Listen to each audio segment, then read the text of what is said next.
One thing that's worth mentioning is that when you are dealing with somebody orthopedically, you're doing a lot of wound care. And when somebody comes in and there's a wound, maybe on their arm, you're going to give it some sort of name diagnostically based on what it is, and based on what's causing it, right? So if you come in and you have some sort of wound on your arm, it matters whether it's viral or whether it's an infection, whether it's a blast injury, whether it's road rash, whether it's autoimmune. There's a lot of different names that have Greek and Latin root words that indicate the mechanism of action behind it. Okay. And that's kind of taken for granted and accepted in medicine, to be fair. But in mental health, the standards are a little bit different. So if we come in with anxiety, what's anxiety? What do we get? What do we typically diagnose somebody with anxiety? Generalized anxiety disorder, and maybe a few others.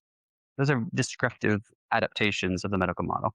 If we were to actually define what anxiety is, I'm curious if anybody has any opinions. And it's a little bit of a leading trick question, but does anybody have any strong opinions on what anxiety is? Go ahead. Yeah. Dramatic response to a stressor? Yeah. So, somatic response to a stressor. Yeah. So, you could say it's a physiological response to a stressor. So, that the implied is that there's something unwanted in this, there's a stress, there's a negative relationship to something in your body. That's well articulated. I agree. And so some sort of energy is unwanted. And that's probably the best definition, by the way, that you could give, because if you try to give any other definition, I would probably, fool you a little bit and say like, okay, well, what about roller coasters? If you said, well, it's all this biochemical change. It's like, yeah, those are identical to being on a roller coaster. And yet we're not upset about it. We're not distressed by it. We're not having a panic attack. We're not having an anxiety attack, but we're on a roller coaster. So what's the difference? And the difference is that it's unwanted. Okay. So there's something unwanted, and it's usually a physiological sensation. Well, what's that physiological sensation exactly? Again, you can't break it down into hormones or neurotransmitters because you're just going to say roller coasters are the same thing. Okay. You can find something that matches and it's not the same. It's not distressing. It has to be unwanted, and it's some sort of unwanted level of, you might say, energy. Okay. Well, if that's true, is there just one type of energy? No, there's a lot of different types of energy, okay? In fact, there's maybe between like a half a dozen to a dozen ways to have excess energy in your central nervous system. So which one are we talking about? And also, maybe you could add a whole nother dimension to make it even more complicated. In what ways is it unwanted? And how many different ways can something be unwanted?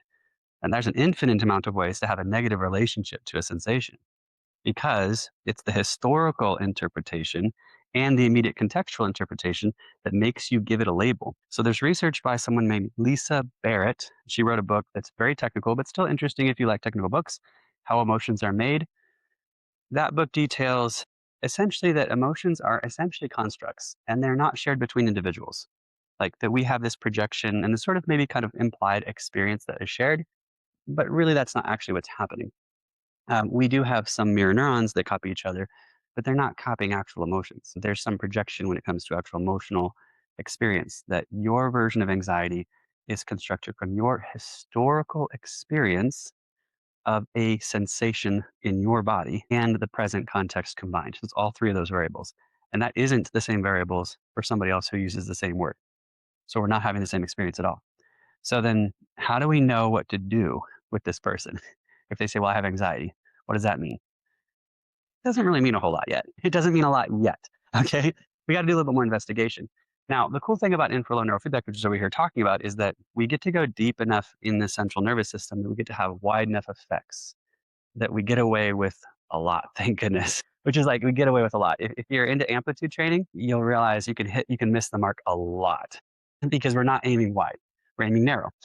And now there's exceptions. Maybe if you talk about alpha training, but but apart from large networks, we can easily miss the mark. And even with infralow, sometimes we get ourselves turned around for different reasons. You can get ourselves turned around because of semantics. So, what is anxiety? What is depression? We can get ourselves turned around because of something called paradoxical lateralization. Now, this is something where 10% of all left-handers don't have the functions where you think they are, and 4% of right-handers don't have functions where you think they are. They are across the hemispheres where they are generally not expected to be. And if you know that this statistically happens at some rate, occasionally every now and then you'll run into a client where you find out that is actually the case. I run into a handful across my career. Sometimes it was because I printed out all my infra low notes and I just like surrounded myself and I'm just like looking around and I'm reading my notes over and over and over again on a case that's confounded me. And then the thing that made sense was that if I just inverted the hemispheres, everything made sense. All the protocols all of a sudden lined up. That took me a long time to figure out. I was on like session 23 the first time I noticed that. It's a bit annoying, a bit frustrating to constantly running into abreactions, to constantly running into side effects, just to find out that this person had a functional left hemisphere on their right side and a functional right hemisphere on their left side. It's a bit annoying. So now that's a minority of cases. And you might say that semantic confusion is also a minority of cases. True. You're also going to run into things like sleeping disorders where the problem isn't even remotely close to the problem that's stated. And so some of you who've done some mentoring with me in the room have already run into this multiple times where we looked at some live data and they had some subjective complaint. And when we looked at the data, we said, no, this is a sleeping disorder. And this is out of our scope of practice. They go to a hospital, they get a sleep lab from a medical doctor, they get a polysomnography from a somnologist. And that actually is something that you can know they need because doing a recording of brainwaves can functionally work like what's called an MSIL, a multiple latency onset sleep test, where if they fall asleep before 300 seconds, that's not supposed to be something they can do. And if they do that, they will qualify for insurance coverage. You kind of have to know how to format it so that it works for the doctor. But you can take the picture in the way that they're used to seeing it and you can put in a document and you can help the doctor get insurance coverage. Yeah, go ahead. If falling asleep that fast, is that going into micro sleeps because they have such sleep need? If they're falling asleep that fast, are they going to microsleep because they have such sleep needs? The answer is maybe. There's a lot of reasons. Now, out of all the reasons, maybe half of them are sleep apnea. But you don't wanna say that, okay? Just so we're clear. So for those of you who are already dabbling in it, we just don't say what that is, even though maybe more than half the time or half the time it's gonna be sleep apnea, and you might see other factors that might clue you in. Maybe the family says, "I have excessive daytime sleepiness," and they snore a lot, and I hear them gasping at night. You could have all those little clues that make you pretty certain that it's sleep apnea. We're still not gonna say that's what it is, though, okay? We're gonna stay in our scope of practice. Exactly, and you might see these, vertex sharp waves or K complexes, which indicate that they have fallen asleep. You might see these in the eyes open. Now, when you see that, maybe it means severe sleep apnea, but it also could mean restless leg syndrome. It could mean narcolepsy. It could mean a lot of things. They don't look like what you think they look like. They don't look like they do in the movies. So we just essentially stay out of our scope. We stay within our scope of practice. We stay out of somebody else's, and we refer. And the interesting thing is that some of you in the room who've done a little bit of mentoring with me already have already identified, yes, they did get diagnosed. And it was like, how are you going to get good treatment if they're not breathing at night? Like, that's so frustrating. So let's think, there's probably an order, like probably a hierarchy of things that need to be resolved. And the first might be like, we want to make sure that they have oxygen. Okay, and that's first, right? Breathe. Maslow's hierarchy of needs, I'm sure. Maybe I'm not saying this perfectly, but I know that oxygen is going to be high up. And then somewhere after that, we want to be physically safe. So there's trauma protocols that we know from Ruth Lannis's early research. We don't do trauma protocols when someone's not safe. We're just begging for side effects if we do that. Okay. And then later, there's going to be other things. And then once we resolve all the critical issues, we're really, really, really set up for great success with neurofeedback. Okay. So there's all kinds of reasons why we might want to get another lens to interpret what's going on with our clients. Sometimes it's neurocognitive assessments, sometimes it's biopsychosocial interview, which is probably what most of you do. What are they saying is going on in their world? What's the context? The qEEG is just another lens by getting information. Again, it's going to help you catch things that are outside your scope of practice, even though you're going to have to do a dance and not name them. It's going to help you triage some of that Maslow's hierarchy of needs. It's going to help you identify when very, very strongly with very specific neuromarkers as a trauma neuromarker. And what's fascinating is that you probably see it more often than you'd think. So people come in with things like anxiety, and it's like, oh, this is looking a little bit more like PTSD. There's a pretty strong study in Frontiers in Neuropsychiatry saying that this specific asymmetry is PTSD. Now, we don't use it for diagnostics, even though Frontiers was pretty blunt about that language. I tend to be a little bit more careful. But you are going to see that if you have that asymmetry, that they are going to have hypervigilance and reactivity, regardless of what they attribute that to, regardless of how they relate to that. That is what they're going to relate to. It's very predictive of experience, regardless. So there's a lot of, we'll say, information that you can get from this other lens that does inform protocols. And we'll go through a few of those in a minute. But any questions before we start? That was my little introduction, my little elevator pitch on it. Okay. Yeah, go ahead. Yeah. And if we fail to pass the microphone, as I said, we'll try to repeat the question so that the people online do hear it. So, so we'll go ahead and jump in a little bit to some of these neuromarkers that have, you might say, ILF correlates that are useful. So the first and foremost, some of you probably already know, and if you're just really good at reading some of those like protocol manuals, some of these are going to be kind of more obvious. It's just going to be a different lens other than self-report. Okay. The first and foremost one is instabilities. So you probably read this term somewhere in these protocol books, right? Instabilities. Does anybody know what some of the instabilities are? Seizures, thank you. Big one. Down on the far end of the spectrum, right out of the gate. Great. Seizures. Migraines, thank you. Yep, migraines. I'm a migrainer. Okay. Do I have instabilities? Yes, I do. Yeah. So, so yeah, go ahead. It can be, yeah. Yeah, I would suspect. I don't have enough experience on that one, but let's explore that. Eye flashes, it could be. Yeah, they very well could be. Any others? Yes, motor tics. I think that's actually one that they kind of solidified very, very recently. That there's the claudate, which is right under CZ, is now determined to be directly responsible for tics. And it's like, okay, well, that's useful to know. hmm Yeah, if I'm sorry, sleep apnea? So sleep apnea itself is not necessarily an instability, but I'm going to actually go on a limb and say it might be. Yeah. I don't think we know if central sleep apnea is actually on the instability spectrum or not. Someone smarter than me might know. I think we have a gap in literature around central sleep apnea. But it very well could be an expression of central sleep apnea. Oh, sorry, instabilities. I don't know though. It's a good question though. Someone smarter than me might know the answer to that though. That's a complicated one. Central sleep apnea doesn't have like a lot of research as far as I can tell. But I'm not satisfied with the research. I should say I'm just not satisfied with it. And when I ask questions to people who study these things for a career, their answers are vague and sort of devoid of detail, which is annoying. So central sleep apnea, for those who are watching, is when someone stops breathing not due to obstruction, just due to a lack of signal. And the formal perspective or the formal position from sleep doctors is that they have not seen anyone begin breathing normally through pre-post testing yet.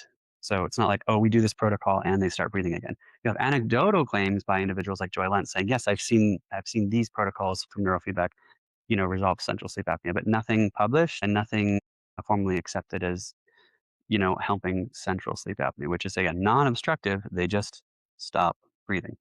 I could talk about that anecdotally, but I'm gonna try not to, because I do have my own experiences that are not negative.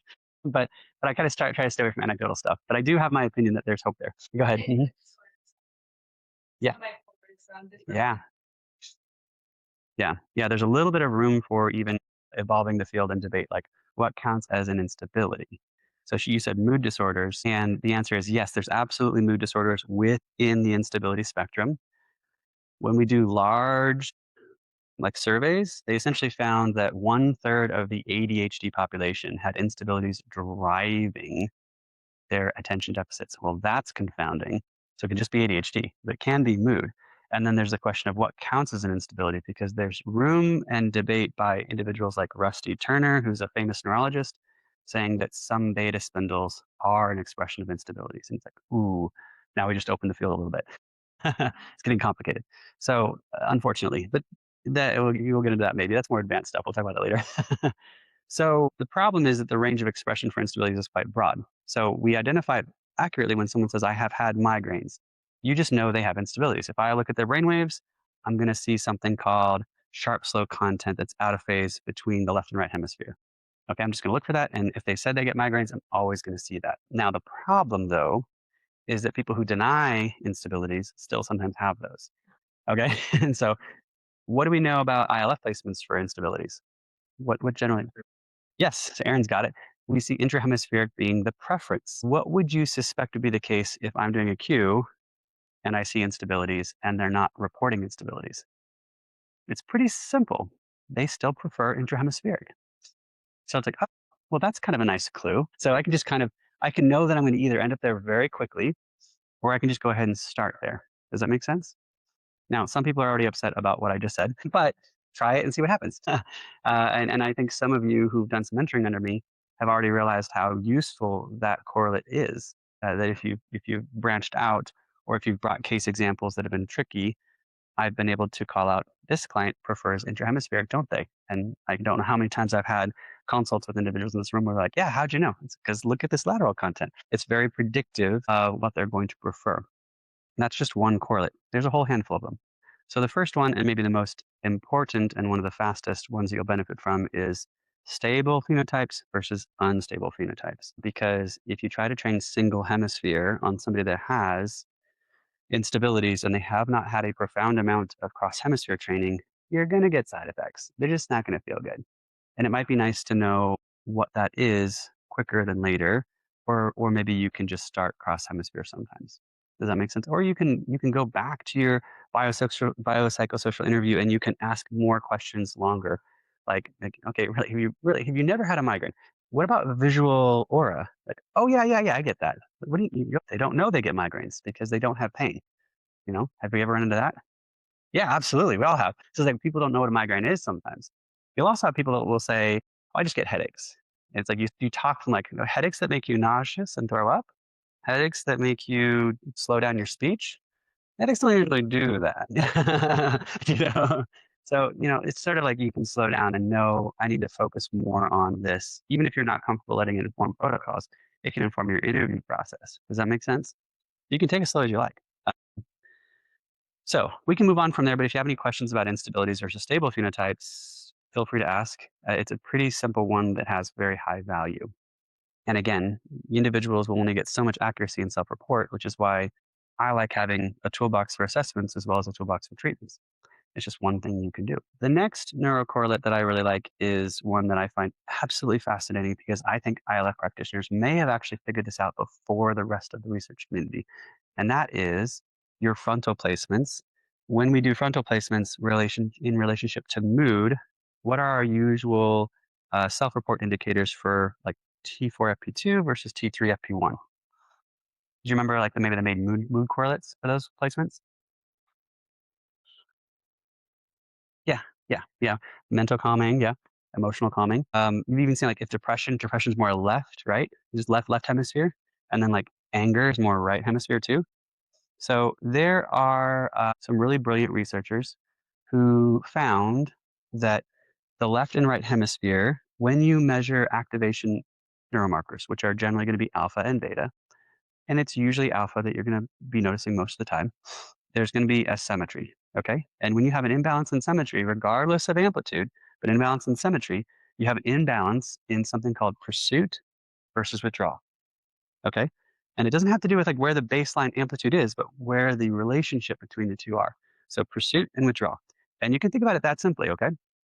If I have alpha, that's a deactivating mechanism. That's a frequency that turns things off. So you could say, if this is pursuit and I have too much alpha, I don't have pursuit. Okay. And then I have too much withdrawal. That's your boohoo, sad depression subtype. That's why we have T3FP1 for depression. And I think, I could be wrong, I have to go look in the timelines, but I think we were ahead of the game on this one. And then when we have too much alpha on the right hemisphere, our emotional regulation and our withdrawal is idled out. And then we have too much pursuit relative to withdrawal and emotional processing. And so you end up with agitated depression and anger. Okay. And this is now well documented to the point of 150 peer reviewed studies just on this topic. And our protocols, they're perfect. Like, how cool is that? Go ahead. Yeah. So if we have too much alpha on the left, you're Yes. saying that you're going to have less pursuit Yes. versus too much. What did you say on the right? The right, you have your right is responsible for withdrawal. And Hmm. if you have too much alpha, you are tuning out of withdrawal.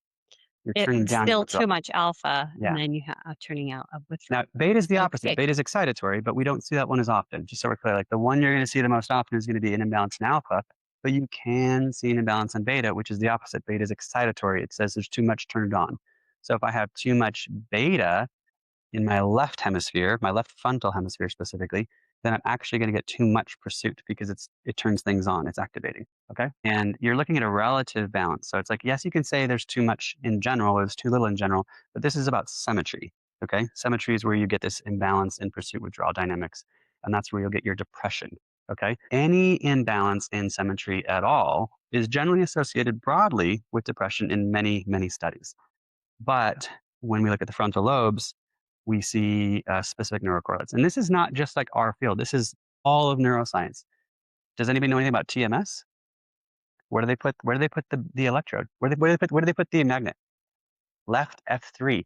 Why? Yes. Yeah. Yeah. Because it's the boohoo sad excessive alpha. If you pulse it at 10 hertz, it inhibits alpha peaks below 10, which is a lot of people. Or if you pulse it at 1 hertz, it's inhibitory in general. Okay. And they do a lot of their protocols there at F3 because this is hard to explain, but one of the very, very, very, very first studies on alpha asymmetry was on left hemisphere specific asymmetries. They moved more towards looking at both hemispheres, but the very early studies were on left hemisphere. And so the TMS protocols sort of mirror that bias or that preference. The reality is, though, you will get clients who are coming in. This happened to me recently, like even last week, as early as last week. It happens all the time. They go, "Hey, I got approved for TMS. Is my qEEG going to give me insights?" And I look at it and I go, "Honey, you really need to think about talking to them about placement, because they're allowed to move the placement. They just generally start at F3. But if you have somebody who has too much right hemisphere alpha, they're going to want to go to F4. And you can really give them a nice hint and push in that direction. Now, some of these TMS clinics, they know very well that our data is useful to them, and they'll show up knocking on your door, begging for you to partner with them because you're going to send them people that will respond really well at really high rates. And they're going to like that a lot more than people who walk in off the street and get insurance reimbursement. Because you're going to send them people who are kind of, optimized for those protocols. Now, that being said, there's some issues around TMS.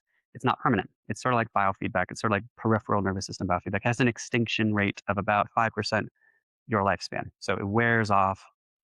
They don't really kind of advertise this, but it wears off after about 18 months to 2 years. And so you have to do something to kind of maintain permanency. And neurofeedback is one of the referral sources that they have decided is viable.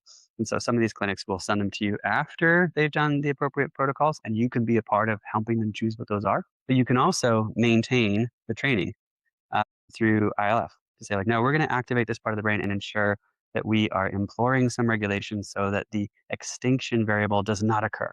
Okay. And there are studies that are probably going on right now. I'll kind of hold my tongue on who's doing them, even though I think I know who it is.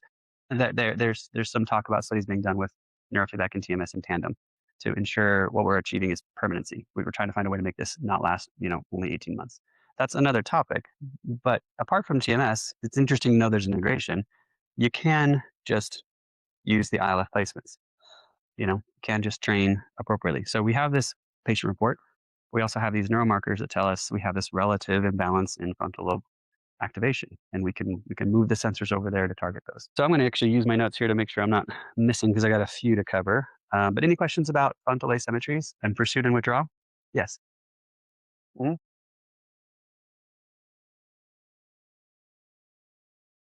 So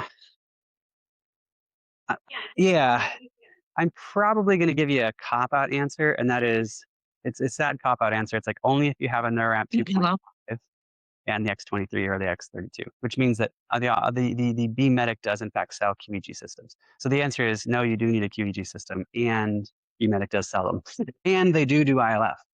And some people don't know that. It's like, oh wait, there are qEEG systems that provide ILF. It's like, yes, they do have those. That is a B medic thing. And so my brain mapping system is a B medic system that does ILF. So, and it has a really nice sampling rate of 1,024 samples per second, which is 4 times higher than is medically required. So there's a nice system. But no, you kind of do need to look at enough data. And I don't want to go into all the specifics as to why, but some of you who've been in some of the mentoring groups can learn why, in that we have to know what's real and what's muscle and what's eye movement. And the only way to do that is context and phase and field. And so your brain can produce these rhythms and they can be really telling us to what's going on. But your eyes can also produce some of these rhythms, and your muscles and your jaw and your cheeks and your tongue. And well, how do you know what's what? And the answer is that you learn phase and field relationships. And you can even remove those components if you have the right software called WinEEG. And you can literally say, I don't really want to look at facial muscle anymore. I'm just going to extract it, which is kind of cool. But you do have to make sure that what you're looking at is real brain waves. And the only way you're going to be able to do that is by having a full look at the whole head, because you have to be able to see the relationship about how it moves across the brain in space and time. Muscle looks different than brainwaves. It has its own behavior. So you separate them. Does that make sense? Okay. So that's a quality control thing.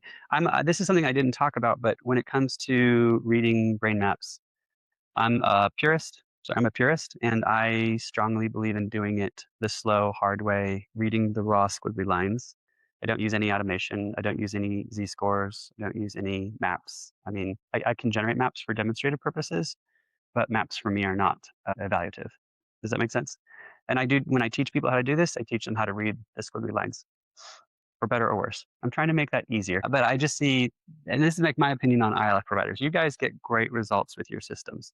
If you jump into qEEGs and you take any shortcuts at all, you will be wildly unimpressed with your outcomes. And because you're going to have a high standard because you started with ILF. That was my experience. In fact, that was exactly my experience for many, many years. I took maybe 10 qEEG courses and was infuriated with the whole industry, if I'm being absolutely blunt, because I wasn't getting better results than ILF. And it wasn't until I started training under Jay Gunkelman and the quality control got stabilized that I realized, oh no, there's actually something of value here. That you can't use any shortcuts. Otherwise, you're going to get less from it and you're going to be underwhelmed because you have high standards because you're ILF. So yeah, go ahead. The first time I did training in ILF, the person used Sarah, Yeah. which was an automated, and that's like trusting your AI for your search engine. Not even, yeah, not even trusting AI. I don't want to go too far into a specific criticism. I just don't like any automation. And Sarah is an automated system where it tries to use some algorithms, not AI, but it uses some algorithms to try to determine what is artifact and what is legitimate. And it tries to use some, we'll say, filters to try to clean up the data for you a bit. And all I have to do, and I have done this with some of you, is say, let's look at Sarah. And what I'll generally do is I'll say, I think I did this with you. We'll clean the data ourselves, and I'll ask it every step: was I fair? Was I careful? Do you feel good that I got only out the bad stuff and that we left the good stuff intact? And I'll explain every step of the way, and I'll ask you, this is why I chose this, is why I chose this, and were we careful? Were we fair? Generally, they're like, yeah, I can see that you were very intentional and careful about the decisions you made. Once we're all done with the whole process, which is very slow, like maybe a half hour, we'll have the data and we'll say, okay, what's the obvious elephant in the room? Generally, the student will say it out loud. They'll be like, oh, I can see frontal beta spindles. Great. Cool. That's obvious. You're absolutely right. That's what I see. That's the phenotype. Let's go look at Sarah. And then the disappointment sets in. So it's in the contrast that makes me just, not want to use it. So systems like Sarah, Mhm. they make it easier to get into doing the Yes. high frequency Yeah. neurofeedback, but you lose some really important information.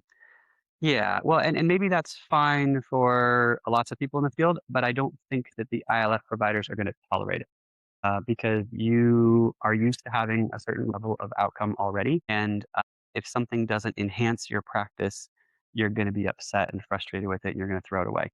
And I think you have to start on the deep end of the pool in order not to be met with disappointment pretty early. That's my opinion. Okay. So starting something with low to medium quality control is not going to lead to a happy outcome for ILF providers. That was my experience, and that's why it's my opinion that that's going to be your experience. Okay, does that make sense? Because you get good outcomes, and so you're not going to tolerate anything below the current level of success that you have now. And so, just a word of warning, and it's going to sound weird. Others might hear this, or even this is recorded, and they might be really upset.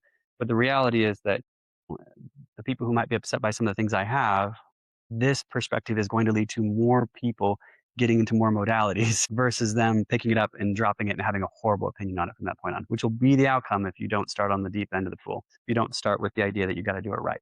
So it's just what's going to happen. So let's talk about a few of the other neurocorrelates. Does anybody have any questions before we move on? Okay.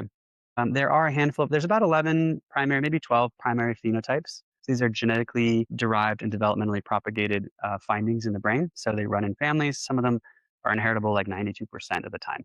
So some of them are wildly inheritable, and some of them are more developmental than genetic, but they all have some genetic links. That doesn't mean that the one you're looking at in this moment is genetically propagated, but it could be. And uh, that are different than your instabilities, but they might look a little similar in some ways. That's your focal abnormalities or focal slowing.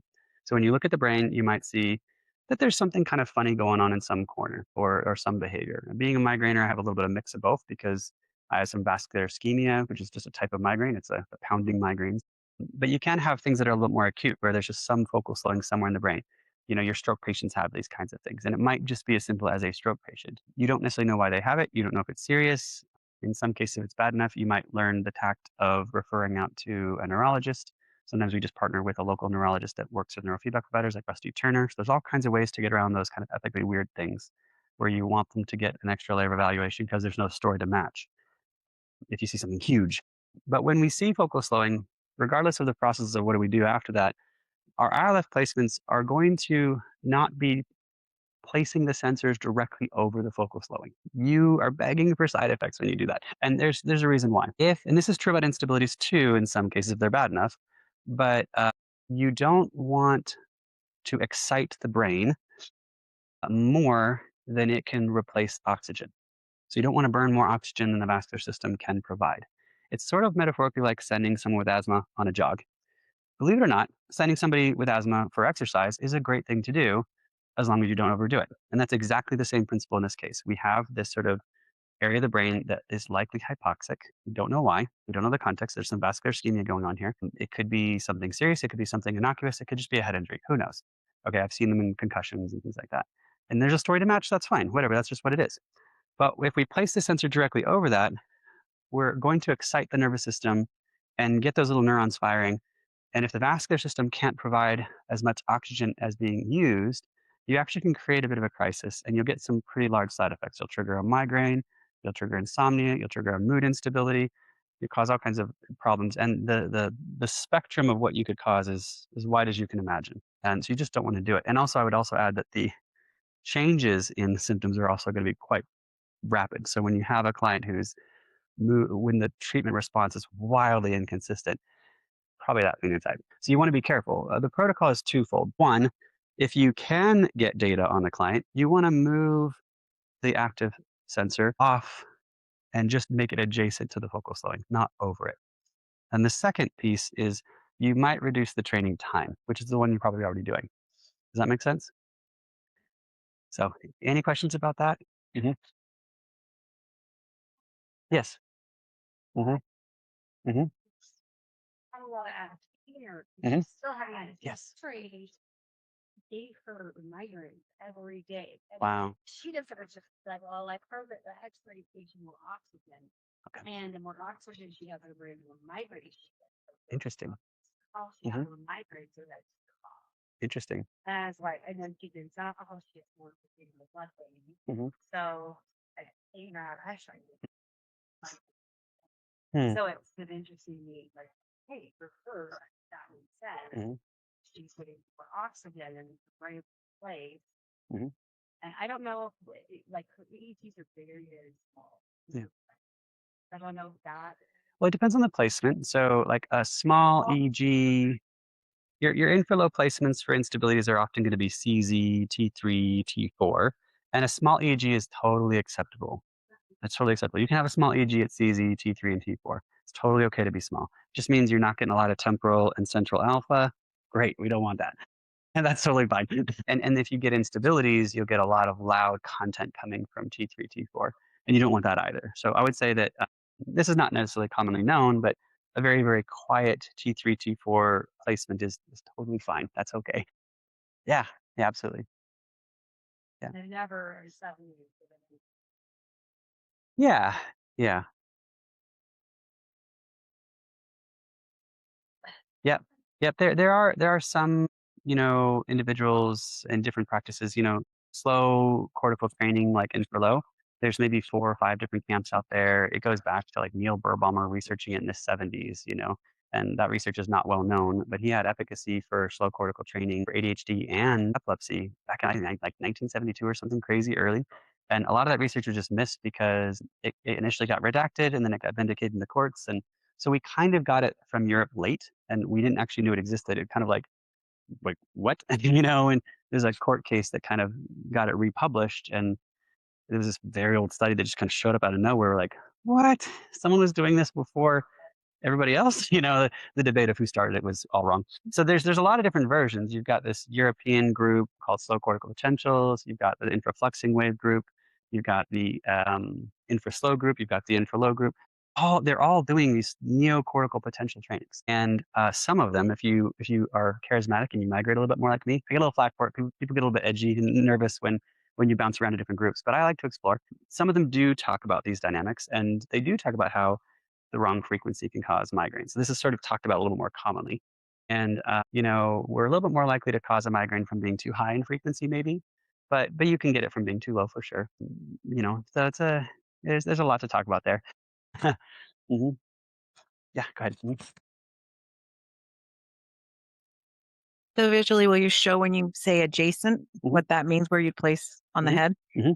Yeah, I mean, there's a little bit of, I would say, art to it. So where do you place it? You know, there's some maybe really common ones that you see from stroke patients. We get a lot of stroke patients because we happen to have our hyperbaric oxygen chamber. So word of mouth, they just kind of flood into our clinic. And those happen to be conveniently more at like F7 generally, though there are exceptions. You get more than half of them will be at F7 just because there's an artery that quite literally takes a U-turn up there. And so T3 oftentimes is actually conveniently adjacent. So you're like, great. If it isn't, if you're dealing with something more temporally or maybe like something at P4, you're going to look at where that is more morphology wise and think about, is there rationalization for why I would want to go down or up? And you're going to want to think about the neurophysiology of this and go, okay, what placements? Maybe if it's at P4 and there's some emotional regulation, maybe I'll go down a little bit closer to O2. You might think a little about that. You might shift it a little bit closer to your T4, just have some closer proximity over there. I've seen some interesting benefits from memory and things like that doing small placements for ILF, close by on the temporal lobe. I don't understand any of that, but it works. So you kind of want to just look at the neurophysiology of it and sort of make a decision about what's best adjacent. If I look around this and I don't want to place it directly over, what do I have to gain by going up, left, right, down, that kind of thing. Does that make sense? So essentially what you're going to be doing is actually shrinking that hypoxic finding, most likely. Now, I'm not going to say that happens in every case because you don't know why it's there in every case. But let's say if it's there because of a stroke, yeah, it's going to shrink. Generally, that's what I see in post testing is they start to shrink. They get smaller and smaller and smaller. But you want to kind of encroach on it a little bit. Does that make sense? Yeah. Mhm. Here. Mhm. I mean, she was almost in the hospital Yeah. with anxiety. Mhm. Had a car accident a few years ago, so I'm wondering if that's the cause of it, that Yeah. front hit, Yes. and so adjusting because she would Mhm. benefit Yeah. because of sexual assault as a child, Yeah. and so I'm just trying to balance that out, but it's So starting to your make a lot of toughest sense. cases, we could talk about that for a whole 90 minutes by itself. Like our trauma patients with instabilities or concussions or focal slowing, like that's a whole thing. And every researcher on neurofeedback and trauma contends with this and talks about this because if you have a stable patient with no focal slowing, no coup contra coup indicators, no history of epilepsy, no migraines, no instabilities, the reality is they just they fly through treatments. And you're dissociative PTSD? No problem, man. We got this. Like this is easy. If you do brain maps, you find out really quickly the clients that you remember their names because they stick around. I maybe we see 50 to 100 PTSD clients a year. Only ones that I remember their names are the ones with instabilities because they take 2 to 5 times longer. Now, there is only one protocol that stabilizes the brain while actually encroaching on that trauma network. Because what you have is that the classic protocols, as far as I can tell, with maybe no exceptions, there's some that maybe I need to look into, but as far as I can tell so far, all the series of protocols I've looked at, you either do a trauma protocol and it raises up the instabilities like mad, or you do a stabilizing protocol and they stop processing their trauma. Infralow seems to be one of those exceptions. They're one of the very, very, very few exceptions. And of all the exceptions I can find, they seem to be in this neocortical potential protocol like infralow. They seem to be in these domains where I can stabilize the brain and still act some perturbation effect where I'm actually kind of stirring up the trauma and getting them to process it. I'm getting some increased dreams. I'm getting the reduced hypervigilance and reactivity. You don't really see that from the stabilizing protocols generally. So you can do some T3, T4, ILF, and in many of these clients, they do see the PTSD numbers start to come down. And I don't see that with like SMR. I just don't. I don't see that with the classic protocols. I see that everything improves, but not their PTSD. And it's like, so then I go do the PTSD work and the instabilities get worse. And it's really annoying balance and counterbalance montage that is incredibly slow and incredibly annoying, just to be blunt. But it's a lot faster to be able to incorporate something like ILF, and ILF is, our one of our favorite things to do. And so that's a nice thing to have in your toolbox, but it's still all the same slower. That if you did have someone with PTSD and no instabilities, and you knew that, you might find an optimal training frequency. We might get 4 to 6 sessions of infra low in, and then we bump them to alpha theta or some equivalent, and then they'd graduate in 12 to 16 sessions. And there are like 70 of those a year. So that's like the book. And I don't remember them. I literally don't remember their names. I give them to some 20-year-old tech. And it doesn't matter the spectrum of their trauma, as long as they have an attitude of desiring self-compassion, which is the one other criteria that maybe we could discuss, that they do have to have some desire for internal goodwill. Internal family systems being a good model for that, for those of you who practice IFS. But anyways, any questions about focal slowing cases? Yeah. Yeah. Could you, when you're talking about a phenotype that demonstrates hypoxia, Yes. could you tell us what you would see in the chair when you had electrodes on if we didn't have a qEEG to? Yeah. What would- Yeah. The problem is I don't know how much we should trust it, because you can have all kinds of interesting artifacts and you don't have the context to judge what is real or what's not real. But you will have slow content that can be very slow and sort of fast. Like it can be 8 hertz, 7 hertz, and it can be, uh, very, very, very slow, like 0.5 hertz or 1 hertz or 2 hertz. So it can be very slow content that can propagate focal slowing. It can be also like in vascular ischemia, you can see the alpha band range just slow down below 8 hertz.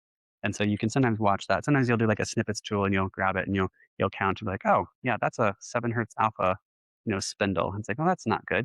The reason why you really want to get a Q is because real true vascular ischemia doesn't just slow down the alpha peak, it also lateralizes the alpha.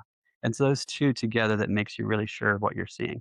And so you'll see alpha go from like 0102 PZ to like, 10 hertz. It'll drift down to like 7 hertz, and it'll go into like, you know, uh, your T5, T6, T3, T4. It'll just kind of smooth out across the brain. And if you're mapping that, it'll look like a smile across the back of the head. And so if we're looking at symptoms rather than the EEG, Yeah. and they don't have a diagnosis, Yes. is there any way for us to be able to look for symptoms that would give us a Yeah. clue So, that they so might half be? of them are going to predict migraines, maybe. So the tricky part is, what about the ones that don't give you such a clear, obvious indicator? Because we talked about how, the instability group makes up a third of the ADHD group, which, by the way, this is the maddening part. That's the largest group in ADHD. So the largest group that makes up ADHD is the instability group. Like, yeah. So like your OCD frontal lobe disturbance cases is smaller than 1/3 of all of ADHD. And that kind of implies that because the group, there's so many groups that make up ADHD that you have like 9% might have a frontal lobe disturbance, and 30% have bilateral sharp slow transients, and then there's some that have different vigilance dysfunctions and disorders and things like that, and they just kind of make up small percentages. But the fact that your unstable phenotypes make up a third of your ADHD quite literally implies that stabilizing agents like anticonvulsants might be more effective than Adderall, which is kind of mind blowing. There's a retrospective study by Ronald Swansina. He found that if people had an instability and they were given an anticonvulsant, there was an 85% chance that they would report psychological improvement.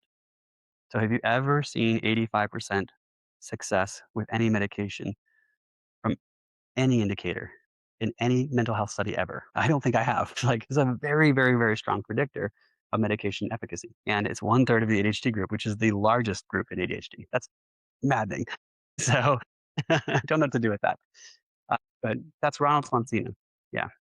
He was also published with Rusty Turner. He's the neurologist I've referenced a few times. Yeah. So if they have hyperexcitable brains, if they Yes. have instabilities, that might be one clue. That one thing that we could look to do is maybe slightly, if we're not getting the expected results, Yes. that we could maybe slightly move the placement. Yes. And, and that could be Yeah. a You can hypothesis. try that. Yeah. You can see what you can try that. There's also, I would look for, dig into like the story. Like if you're not getting accused, be like, hey, have you had any head injuries? Because instabilities and focal slowing can be acquired.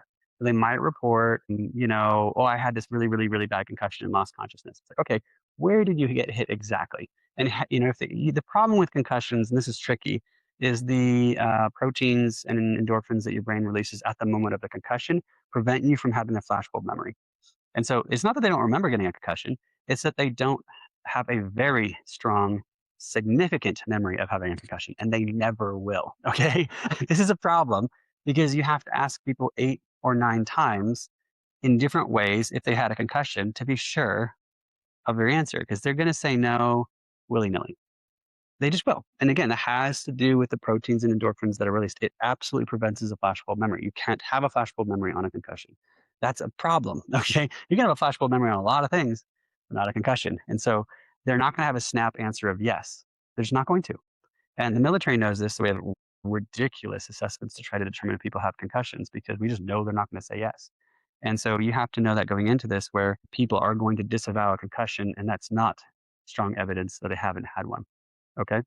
Now, when you look at a brain map, it's kind of interesting because you will get qEEG contra qEEG dynamics where it's like, okay, maybe I'll have some focal slowing, but I'll have a focal slowing maybe in the left frontal temporal region, but I'll also have the left parietal temporal or region as well, but it's smaller. Well, that's what we call a qEEG contra qEEG.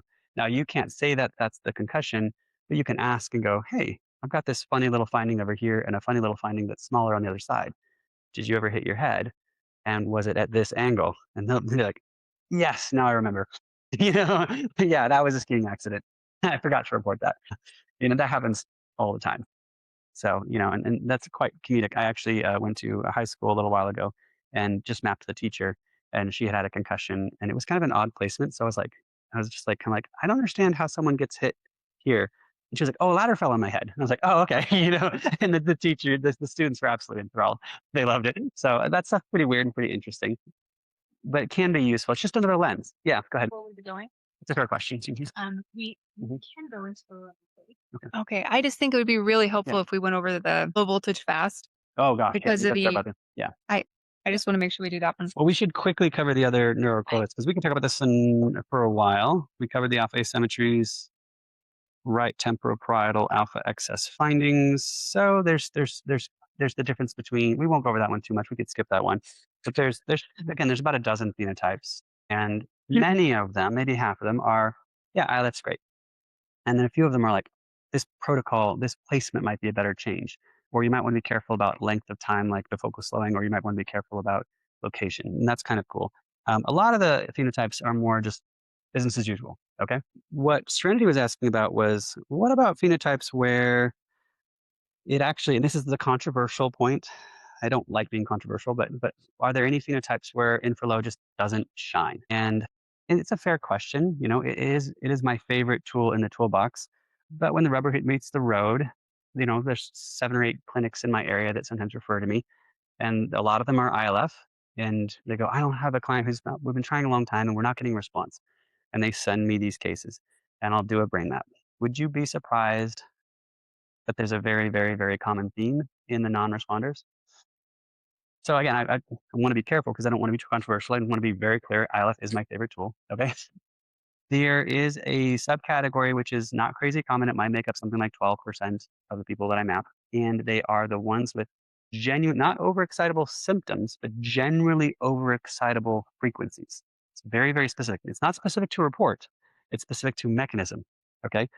We're talking about something called the low voltage fast, which is your genetic familial familial alcoholism. These are individuals who inherit an excess overgrowth of aminobutyric acid receptor site growth.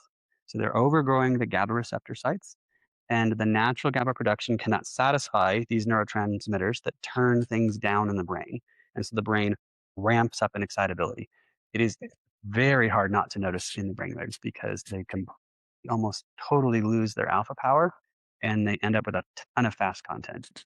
And that's why we call it the low voltage fast. And these individuals slowly, but pretty much fairly certainly, respond very, very well to training down the fast content and then eventually either alpha theta or training up alpha. And they love you. Okay.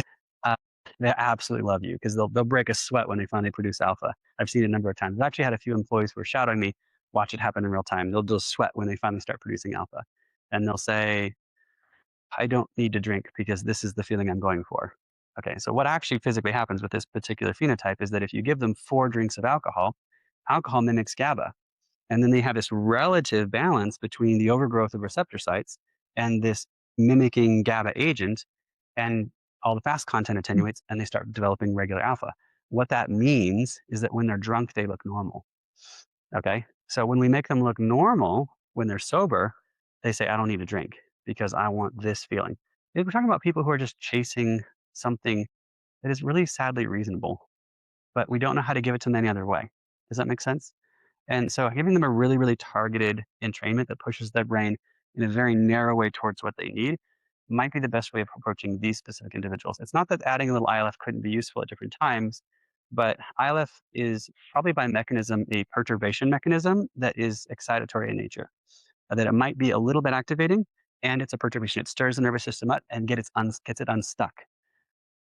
Some of these people with overexcitable cortexes, I just don't benefit as much. Again, they don't make up a large group in qEEGs, just so we're absolutely clear. They don't make up a large group, but they do make up some. And we find that suppression protocol, downtraining protocols, which a lot of manufacturers don't even make good software for, which is very annoying, seem to be the best way to handle these. So the other ones are going to be like very, very rare, but some of you know about this. The fast alpha peak, you do not see that very often. But people who have a fast alpha peak above 12 hertz, maybe they'll generally just have anxiety and they'll be busybodies and they won't know how to slow down and they won't know how to vacation. And if you slow them down a little bit, they learn how to have like a normal life and they can relate to that as anxiety. I don't see Infralow slowing that one down. And I can speak from personal experience on that one because that's my wife. She didn't always have it. She got it in postpartum depression. There's over here nodding along. But training that alpha peak to be slower is slow, but slowly but steady does get them there. You do see the peak drop in time, and they do feel relief. And then the last is one that can be easily confused with other variants. But that's your sort of genetically propagated beta spindles. And the reason why I say you got to be careful with that one is because head injuries can look like beta spindles, thalamocortical dysrhythmias can look like beta spindles. There's all kinds of things that can look like beta spindles that are under arousal, disease, dysfunction. Still great for ILF. And you're probably going to see the disease dysfunction beta spindles more than you're going to see the genetic beta spindles. I'm talking about the bipolar beta spindles. And just because they don't have bipolar doesn't mean that they might not have the family mechanism. And ILF may not respond too great. I had one just last week where it was kind of annoying. As a kid, they responded very poorly to the PIRX, that frontal lobe training, and no one responds poorly to that unless they have frontal beta spindles. And I was like, what? So we were tearing apart the cue and we're like, what is it? What is it? What is it? Looking through, we got all this muscle tension on the right side, and we're trying to de-artifact it more carefully. We're looking like, is that? Oh darn, it is beta. A little bit overexcitable. So you can't necessarily train up blood flow there. You got to be more careful. So BMEDIC does sell the PIRX. Bernard's asked me to build a class for it for you guys, even for people who don't do Qs. That's the goal. The goal is to make a class on how to navigate the PRX for just ILF providers. And that will be a super, super fun class because the vast, vast, vast majority of frontal lobe disturbances can benefit from uptraining blood flow. We'll talk a lot about that later. So those are sort of the three very, very rare groups that I prefer amplitude training for. Does that make sense? Any questions about that? I was just going to say that one of the helpful things that I've learned is when someone is really, really smart, they likely have a high alpha frequency, yes. like the high that you described just Yeah. a minute ago. And then another thing is someone can have more than one phenotype. Yes. I seem to have a lot of those clients. People have one. So you can have someone who's like the low voltage fast, but they also might have a focal, like frontal, what is that called again? Like a frontal lobe disturbance. Frontal lobe disturbance. So like ADHD. Oh, and another helpful thing I've learned is like the low voltage fast sometimes is really linked to metabolic issues, right? If you, I think I remember us talking about that. It is an over activation in that their brain is burning more calories at rest. Absolutely. Yeah. Yeah. And then it's not a toxic metabolic though. That's different. Yeah. I know a lot of people have had success with alcoholism and ILF. Yeah. What would you say that's? It might be the alpha theta because if you can catch the alpha early on, alpha theta is like the game changer. And there's also, I would say, more than one group in alcoholism. There's like half of them are the genetic familial alcoholism gene 4 chromosome variants. The other half are a couple other things, like could be PTSD, could be frontal lobe disturbances. And so you do see other things working for other reasons. And I'm not saying that ILF doesn't work. I'm just saying I've strongly not preferred it in that it's not been the most reliable way to get these people regulated and get them where they need to be. Like, So if you know, someone who has alcoholism is struggling to get benefit from ILF, there's a good chance that they have this fast content at and least a need a 50%, yeah, amplitude at training. least a 50% chance that they have deficiency of alpha that might be measured by 20 to 30 microvolts as opposed to like 100, and that they have excessive fast content. And that excessive fast content, maybe this is semantics, but it's worth discussing if you guys ever go into this stuff. The fast content actually is their thalamocortical alpha. So you're sitting there, what is this 20 hertz stuff? What is this 16 hertz stuff? What is this 35 hertz stuff? That is their alpha all sped up. That's what it is. We talk about the brain fairly inefficiently and fairly confusingly. We'll call things beta just because it's in a range. That's not very articulate. It's not good. That is part of their thalamocortical loop, which is considered your alpha. And in them, it just happens to be in this giant, fast blob of useless, anxiety provoking frequencies that's not 8 to 12 hertz. And that's what's happening mechanistically. And because it can't slow down, it just can't slow down. It doesn't have enough GABA to slow down. Mhm. So this is a great one. Would it help to take GABA? That was the question. So here's the problem. The GABA aminobutyric acid receptor sites that are overgrown are really, really good at overgrowing. And they are very slow to prune. So, like, let's say if I took GABA, that would be a benzodiazepine. What do we know about benzodiazepines? They're phenomenally addictive, and the withdrawal can kill you. It's not great. So the receptor sites are very good at growing, very slow to prune. So whatever we do with these individuals, we have no runway.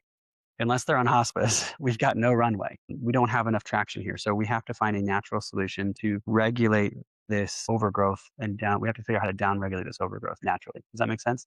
Now you can increase some GABA production through SMR training. They found out that training up SMR is GABAergic, and there are slow cortical trainings showing that these neocortical trainings like infralow are likely GABAergic as well. And that's why I said I don't want to say that it's not helpful. Does that make sense? Like there's actually cool studies that suggest that it could be somewhat helpful. The problem is we do not have enough ability to produce enough GABA to satisfy the overgrowth. We must cull the overgrowth.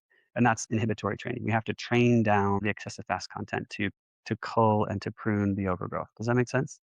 So we're not seeing producing GABA as being the right way to go. We need the other side of the fence to come down. So yeah.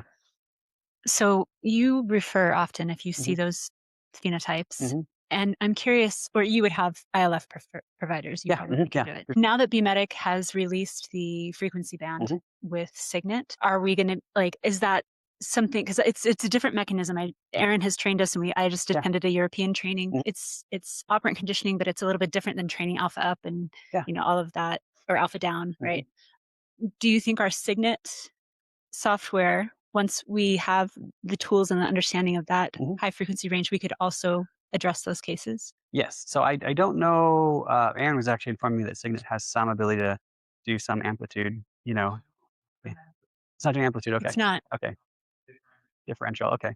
Well, I know that BMedic has software called BLab, and BLab is their amplitude training software. And they originally built it for research, and they did some amazing stuff in research. And Bernard funneled insane amounts of money into producing some double-blind studies on ILF that showed MRI validated frontal lobe lesion improvements. That's awesome, by the way. Just so you're clear, like that will end a lot of debates right there. Very cool. But then they also thought, well, this is really useful software. What if we used it for training? And they sort of expanded it. And I don't want to give you too much of a spoiler, but I think they're probably going to continue to expand it, and they're going to continue to push BLab in the near future. And the amplitude training is their flagship software is almost certainly going to be BLab.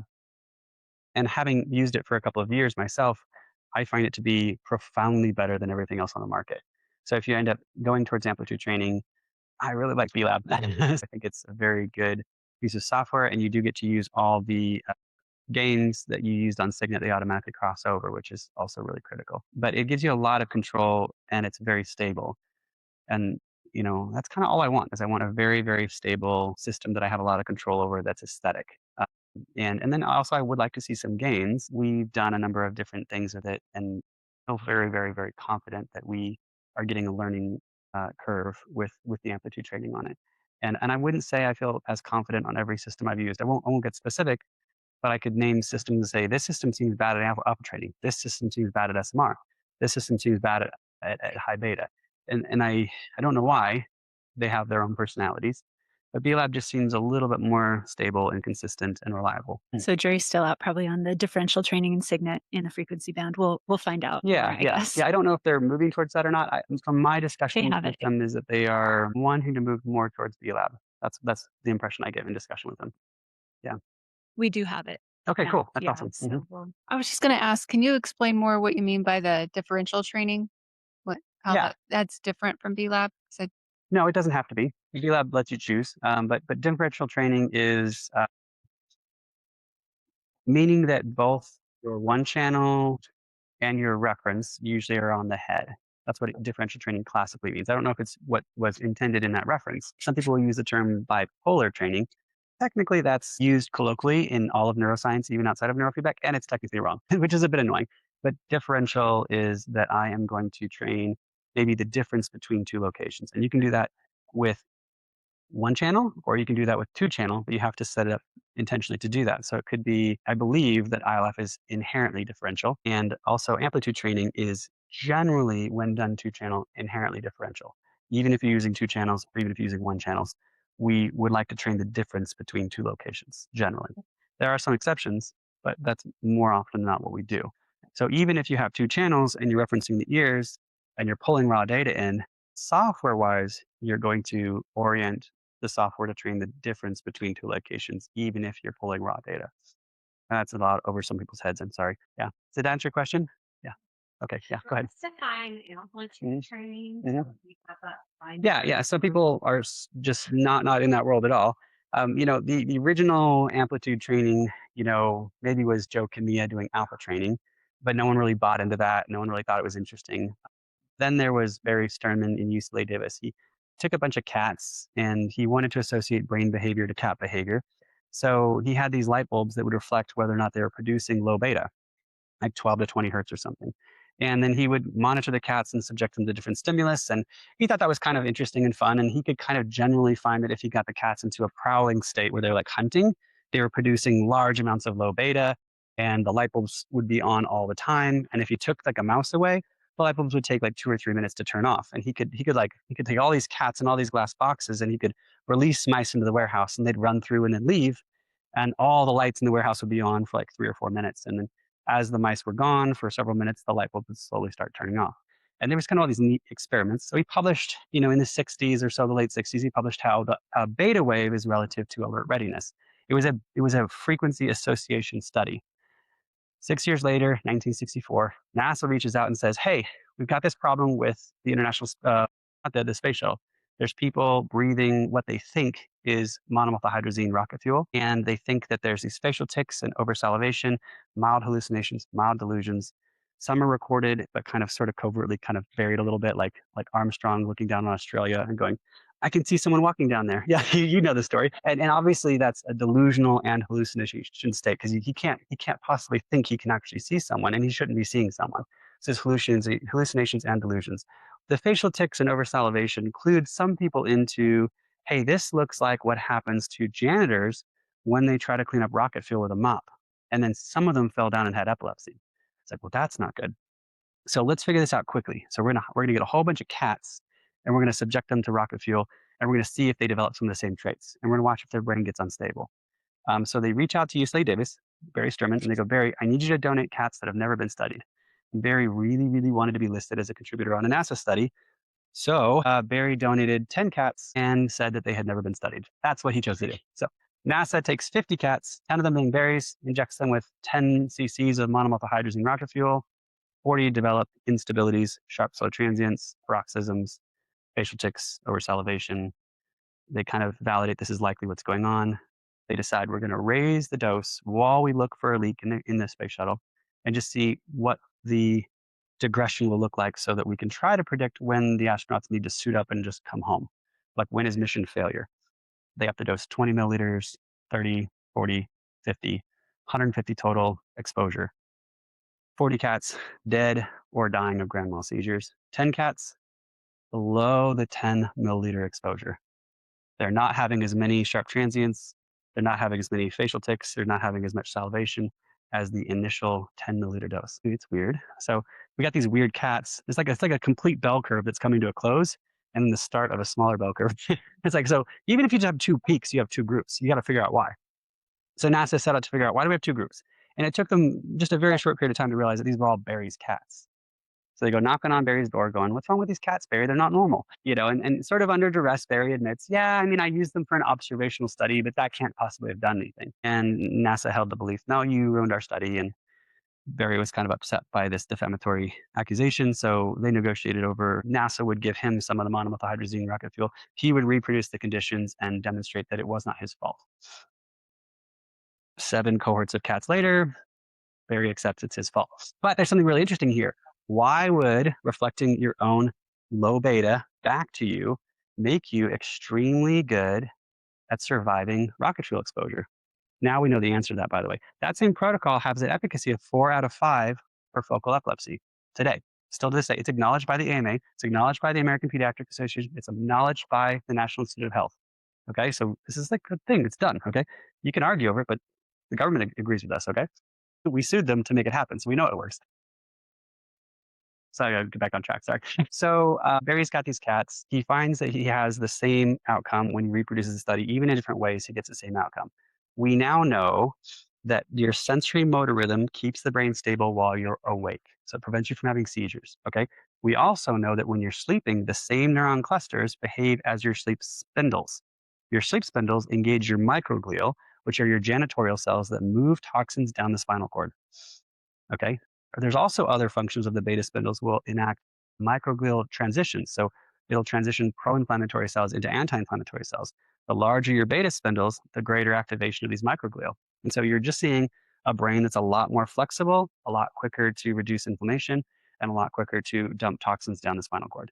I was like, great, that's very useful. Like, I don't know if we don't necessarily want to turn that down. Now, full disclosure, cats have a larger to sensory motor rhythm or low beta to noise ratio than humans do. So what that actually means is that cats are more responsive to neurofeedback for SMR than humans are. So you're like, why is this so frustrating? Well, it's because we're bad at this and they're not. So like the cats are actually better at doing low beta training than humans are. So we're really good at things like alpha training because we have good memories. So alpha training has like a 92% response rate in some studies. It's like, great. So any questions about that? I know that's a long, funny story, but I know we're coming near the end of our time. And we can go over a little bit Sure. if you are okay. Yeah, if I'm you fine guys are with okay. whatever. We got started a little bit late, so Sure, that's fine with me. maybe like 10 minutes or Yeah, so if you had if other. people want that, your- I'm here, and I know there's lots of room for Q&A as well. Amplitude training was. Yes. The amplitude training is. It's the targeting of specific frequencies within a certain band range, either from a single site or differentially, meaning the difference between two sites. And that's amplitude training. And you're usually looking at 4 to 35 hertz, just so we're clear. So we're not looking at like 0.1 millihertz, which is 0.0001 hertz. We're looking at, larger frequency ranges that you can typically see and count with your fingers. So I had a client that we discussed in our mentor training, and I learned that he didn't do well with ILF, wouldn't do well with amplitude training, but he would do well with the PIR Yes. X, and he's been doing phenomenal, like life-changing since Yeah. we started that. He is incredible. His wife is so happy about that. But before that, we had tried, and we were just not making progress. And this individual we also learned would probably do better with HBOT, like oxygen therapy, because they have the BAMA. They had repeated I assumed that concussions. there was something like that. So. Yes, so they were the rugby player that had concussion after concussion, would play through concussions and get a talked double about one. how you don't want to overtrain a part of the brain that can't supply enough oxygen for that activation. Well, when you're training frontal lobe blood flow, you're training the weak point. So like, how are you going to have a problem unless you're already having too much blood flow, which is the only thing that I generally see being the problem. So BMedic does sell these PRX devices. They're really incredible compared to the competition on the market, in my opinion. They're very, very light. The feedback loop on them is very fast and stable. And there's other devices that are much, much lower quality that report, response rates after 1 or 2 sessions of only, 90%. So people, many of the non-learners are extremely low. most people can respond to this very quick. There's some small studies that suggest that frontal lobe blood flow training might be twice as strong and twice as fast with a much lower non-learning group. And so when we have a frontal lobe disturbance, and most of those are under blood flow, low blood flow perfusion, like low oxygen, low blood volume, training up frontal temperature, training up like a pulse ox, so frontal oxygen, all these things are bringing blood forward. And we do see really good pre-post tests on those. And again, if the failure mode is vascular, HBOT's kind of cool, which is why I own one of those big expensive things. But training the blood flow is going to be safe generally because you're training up the weak point. You're not training up the thing that the weak point's going to react to. Does that make sense? Mm-hmm. So then that's a little bit complicated, but it's going to sound weird. I got into this field because I wanted to do much better for some people than what I was getting. And it was like this attitude of entrepreneurship, this attitude of like, we can do better. Didn't turn off just because I found something amazing. It kind of caused me to look around and say, okay, how can I do 10% better? How can I do 5% better? How can I help this one client that is being stubborn or prickly? And so it's sort of like the minority of my cases drove me into more and more assessments and more modalities. Does that make sense? So you just ended up with a toolbox. Not everybody in the field thinks that way. They kind of find the one thing that they like that works for the vast majority of their clients, and they're very, very satisfied, and they don't want change. They don't like this discussion. It's like, that's fine. I get it. I'm not trying to cause trouble. But some of us got into the field because we're going to fixate on the minority, and it's a rabbit hole because you'll spend a disproportionate amount of energy on the minority of your clients. But that's who I am. That's what got me here. That's why that's what drove me to the field in the first place, though. Mhm. So, any other comments, questions? The PRX. Mhm. How would the PRX be different than like a hyperbaric oxygen chamber? Yes. So hyperbaric oxygen chamber is a whole nother monster. When you do pressurized oxygen, which is like going down in a submarine or being a scuba diver, once you get past 1.3 atmospheres, and our chamber goes to 2 atmospheres, but once you get just past 1.3, your oxygen, which is typically only carried in red blood cells, starts being carried in plasma. And that's incredibly different because plasma platelets are much, much, much smaller than red blood cells. And they go where they want. They're so small that they actually go in between the cells of the vascular wall. So they just kind of escape. They just go wherever they want. And this supersaturated cells, it's not just plasma that picks up oxygen, but it happens to be plasma. Plasma might be the most interesting one to study. It will leave oxygen throughout the body for about 72 hours, just kind of depositing it as it's starting to escape these cells. It will just kind of deposit it slowly across the body. And what that does is it ensures that we don't end up with some hypoxic tissue. And this is quite useful for a number of different things. There are cases you have to be careful with if you go and refer people to HBOT, or if you get an HBOT system. I have ours medically managed, even though we don't have to. We do. You want to be careful because of cases like Lyme. It does create such a fast Lyme die-off, even though it can't cure Lyme. I want to be absolutely clear on that. But it creates an aggressive Lyme die-off to the point where it triggers herxing, and that's not good. So you do want some potential medical supervision on that, because people will come out with their skin on fire and lots of inflammation, and that's Lyme. Almost all the time is Lyme. You refer them out to the right kinds of specialists for that to get that diagnosed, and that's tough stuff. Traumatic brain injuries, strokes, vascular ischemia. About 83% of the population needs a certain level of oxygen to rego the right arterioles and vesicles in the brain. And so you end up with this dynamic called a penumbra in the brain, where we don't have a revascularized region of the brain because we don't have enough oxygen to trigger that revascularization. So it's a self-fulfilling paradox. Okay. Well, when we have the plasma platelets dumping oxygen kind of throughout the brain and throughout the body pretty regularly, it will actually allow that process to take place properly and revascularize. So in my clinic, we'll actually do pre-post qEEGs, and we see focal slowing clear up between 33% and 100% pre-post HBOT. And I've never seen it be less than 33%. So it's, after 20, 30 sessions, there's a marked reduction in focal slowing. And it's just what we do, and it's fun. And so it's just pretty interesting. Now, you mentioned the PRX is where you're actually training blood flow to be directed forward through vasodilation and activation. So it's not vasodilation like a drug effect, it's vasodilation from activation. But you're pulling the blood flow first and the activation second, which is why you're not going to overactivate the brain more. If you pull the activation first and the blood flow second, you'll get more activation in blood flow, and that's where you get your side effects. If you pull the blood flow first, you're going to get the activation second, and it's never going to be imbalanced. Does that make sense? Now, it's not the same thing as HBOT. I hope that's clear now. It doesn't provide the same exact benefits, but it does give more regional targeted effect that can be quite useful. People joke about like, well, there's all kinds of reasons why you might want to do like increased blood flow to the back of the brain or the side of the brain. And there's a common joke in the field and with the researchers on like, that's where being bald is an advantage because you could put the PRX over in different places if you wanted to.